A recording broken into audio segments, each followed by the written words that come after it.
Okay so अब तक के रिव्यूज देख के तो आपको समझ में आ ही गया होगा कि वॉर 2 के नाम से लोग एक्चुअल में दो ग्रुप पे बढ़ चुके हैं। किसी को ये फिल्म एवरेज और अच्छी लगी तो किसी को ये एक्चुअल में डिसअपॉइंट भी करी। और जब मैं फिल्म देख रहा था तो मेरे भी दिमाग में एग्जैक्टली यही चीज आ रही थी, क्योंकि जो लोग भी इस फिल्म को एज ए फैन, चाहे वो ऋतिक रोशन के हो, जूनियर एनटीआर के या इवन स्पाई यूनिवर्स के हो, उन्हें ये फिल्म एक्चुअली में काफी अच्छी लगी हुई। पर जो फिल्म में लॉजिक, एक्शन, स्टोरी, स्क्रिप्ट और CGI VFX जैसी चीजों को भी जज करते हैं, उन्हें तो ये फिल्म 100% डिसअपॉइंट कर ही होगी। पर सच बोलो तो मुझे दोनों ही डिपार्टमेंट से उतनी प्रॉब्लम नहीं थी। इसकी स्टोरी एक्चुअली में ट्विस्ट के साथ आगे बढ़ रही थी, जो दर्शकों को बांधे रखने में थोड़ी कामयाब होती है।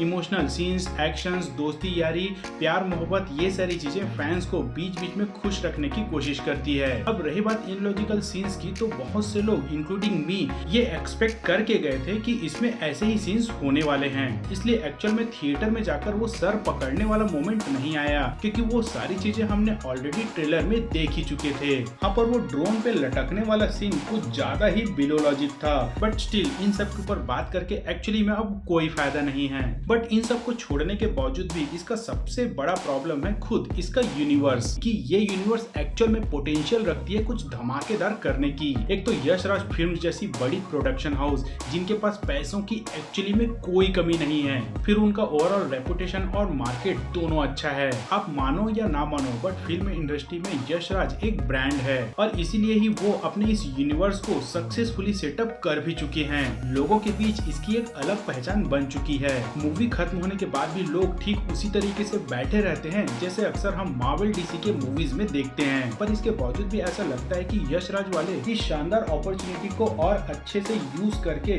यूनिवर्स को परफेक्ट करने के बजाय, ग्लोबल ऑडियंस के बीच अपनी रेपुटेशन बढ़ाने के बजाय, वो स्टार्स के फैंस को खुश करने में लगे हुए हैं। इनकी स्पाई की हरकतों को देखकर ये स्पाई यूनिवर्स कम और पैरोडी स्पाई यूनिवर्स या हीरोपंथी स्पाई यूनिवर्स ज्यादा लगता है। I mean, आप खुद सोचो कि आप एक स्पाई की कहानी लिख रहे हो और आप रॉ जैसे एजेंसी का नाम डायरेक्ट यूज कर रहे हो, पर उसमें बता क्या रहे हो कि इनका एजेंट कैसे बेवकूफों जैसे लोकेशन व्हाट्सएप में मांग रहा है, दो सीक्रेट एजेंट्स पब में मिल रहे हैं और ओपनली ठुमके लगा रहे हैं। भाई फिर ये सीक्रेट कहाँ हुए? पूरे सिटी में तोड़फोड़ मचाते हुए टॉम एंड जेरी की तरह भागा दौड़ी कर रहे हैं, जो कि स्पाई वर्ड इटसेल्फ के साथ जस्टिस नहीं करती है, क्योंकि स्पाई के काम करने का तरीका बहुत ही साइलेंट होता है। हाल के ही कुछ सालों में आपने ऐसे न्यूज तो बहुत ही सुने होंगे जिसमें टेररिस्ट को एक हिडन शूटर मार के चला गया, फिर चाहे वो पाकिस्तान हो, यूके हो, कनाडा हो या इवन USA ही क्यों ना हो, हर जगह से ऐसी ही खबर आती है कि ये टेररिस्ट मारा गया या वो टेररिस्ट मारा गया। पर मोस्ट ऑफ द केसेस में मारने वाला अब तक इनविजिबल ही रहा है, और जस्ट इन केस मारने वाला पकड़ा भी जाता है तो रॉ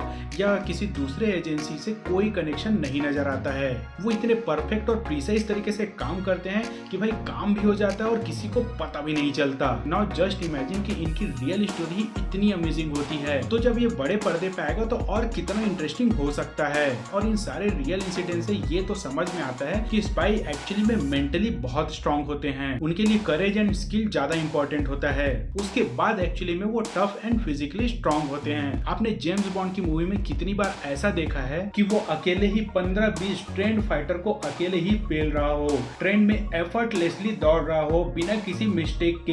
यहाँ ट्रेन तो छोड़ो, प्लेन में भी ऐसे दौड़ते भागते हैं मानो वो स्पाई नहीं बल्कि एक सुपर हीरो हो। चलो जेम्स बॉन्ड को छोड़ भी दिया जाए तो इवन एक्शन प्लस स्पाई वाली फ्रेंचाइजी मिशन इम्पॉसिबल, जिसमें टॉम क्रूज को फिजिकली भी स्ट्रॉन्ग दिखाया जाता है, फिर भी उसे इम्पॉसिबल स्टंट करते हुए दिखाया जाता है पर इम्पॉसिबल फाइट करते हुए नहीं दिखाया जाता। मिशन इम्पॉसिबल फॉलआउट का वो बाथरूम वाला सीन तो आपको याद ही होगा, जिसमें न केवल टॉम क्रूज बल्कि इवन हेनरी कैविल पे भी एक अकेला जापानीज फाइटर भारी पड़ता है। इनफैक्ट उसके 1-2 पंच पे ही टॉम की हालत क्या हो जाती है आप यहाँ देख ही सकते हैं। इसके ठीक उलट स्पाई यूनिवर्स में दुनिया का कोई भी ट्रेंड फाइटर आ जाए, वो कितना भी हाईली स्किल्ड हो, चाकू लग जाए, तलवार से कट जाए, सीने में गोली लग जाए, बम फट जाए, कितनी भी ऊंचाई से कूद जाए, मरना या गंभीर रूप से घायल होना तो दूर, नेक्स्ट सीन में भाई खरोंच के निशान तक नहीं आते। मुझे लगता है जब यश राज फिल्म्स को इतना फेकम फाकी करना ही है तो भाई इनको भी कैप्टन अमेरिका जैसे सुपर हीरो सोल्जर वाली सीरम दिला दो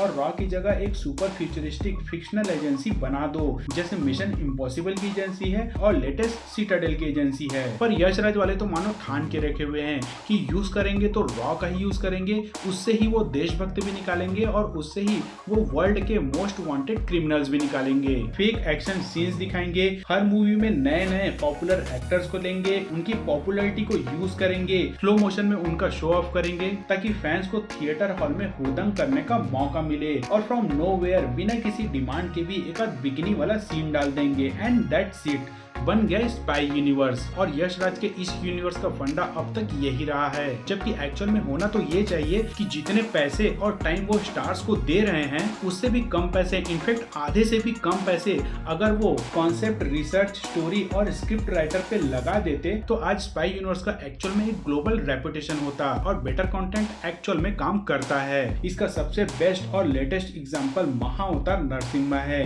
जिसका बजट मात्र 15 से 20 करोड़ था, पर केवल अपने वेल एग्जीक्यूशन के कारण ही आज वो ऑलमोस्ट 200 करोड़ टच करने को है, एंड आई एम श्योर आगे भी ये जारी रहेगा। जबकि इस फिल्म में ना कोई बड़ा स्टार था और ना ही इसकी एनिमेशन की क्वालिटी वैसी कंसिस्टेंट थी, बट केवल अच्छी रिसर्च, परफेक्ट डायलॉग और टाइट स्क्रिप्ट के ही कारण आज ये फिल्म बॉक्स ऑफिस में सुपर डुपर हिट साबित हुई है। सेम विद मैडॉक फिल्म्स की सुपरनैचुरल यूनिवर्स, जिसमें आपको ग्लैमर वाले बड़े बड़े नाम नहीं दिखेंगे, फिर भी उनकी फिल्म घाटा नहीं खाती और हर फिल्म के साथ वो यूनिवर्स रेपुटेशन गेन ही करते जा रही है। और अब तो एक्चुअल में इस यूनिवर्स को लेकर लोग फैन थ्योरीज भी बनाने लग गए हैं। वो उनकी अपकमिंग फिल्मों के बारे में डिस्कस करते हुए नजर आ जाएंगे। लाइक अगर उनकी अपकमिंग फिल्म की बात करें तो लोग थामा की ज्यादा बात कर रहे हैं, उसके लिए ज्यादा एक्साइटेड हैं रेदर देन स्पाई यूनिवर्स की अल्फा। इनके अलावा किल, विक्रम, हनुमान, मिन्नल मुरली, तुम्बाड़ और महाराजा और भी न जाने ऐसी कितनी फिल्म होगी जो ये बताती है कि स्टार और ग्लैमर के बिना भी फिल्मों को सुपर डुपर हिट किया जा सकता है। बस शर्त यह है कि फिल्म में पैसा कोर पे लगाया जाए, उसे टाइम दिया जाए, न कि केवल स्टार्स पे। खैर आई नो कि इनके सामने कितना भी एग्जांपल दे दिया जाए, पर यश राज फिल्म्स, साजिद नाडियावाला और पूजा एंटरटेनमेंट जैसे प्रोडक्शन हाउस को रेपुटेशन और बेटर कंटेंट से कोई मतलब नहीं होता। वो आगे भी ऐसे ही बेसिर पैर के स्टोरी और एक्शंस लाते रहेंगे। सो ये था दोस्तों मेरा एक छोटा सा एनालिसिस स्पाई यूनिवर्स के ऊपर। आपका इस यूनिवर्स पे क्या कहना है, क्या सोचना है दोस्तों, अपने जवाब कमेंट बॉक्स पे जरूर देना। सो आज के लिए फिलहाल इतने दोस्तों, मिलते हैं जल्द ही अगले वीडियो में। तब तक के लिए tata, bye bye and take care.